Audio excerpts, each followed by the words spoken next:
ఎప్పుడైతే వీళ్ళు EMI కట్టలేరో next part 2 ఏంటి అంటే, ఈ డేటా మొత్తం కలెక్షన్ వాళ్ళ చేతిలోకి వెళ్తది బ్యాంక్ నుంచి. బ్యాంకోళ్ళు ఓ పక్కన లోన్లు ఇచ్చేస్తారు. ఓ పక్కన ఆళ్ళ నంబర్లు కట్టనోళ్ళు కలెక్షన్ ఏజెన్సీకి ఇచ్చేస్తారు.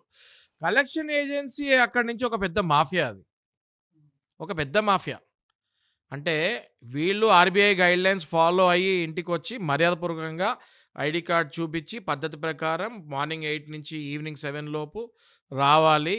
హాలిడేస్ అప్పుడు రాకూడదు. ఫోన్‌లు విపరీతంగా 100 సార్లు ఒకటేసారి కొట్టకూడదు. రోజుకి 8, 10 సార్లో ఏదో రూల్ ఉంటది. దానికంటే ఎక్కువ చేయకూడదు. కలెక్షన్ ఏజెంట్‌కి ఒక లైసెన్స్ ఉండాలి.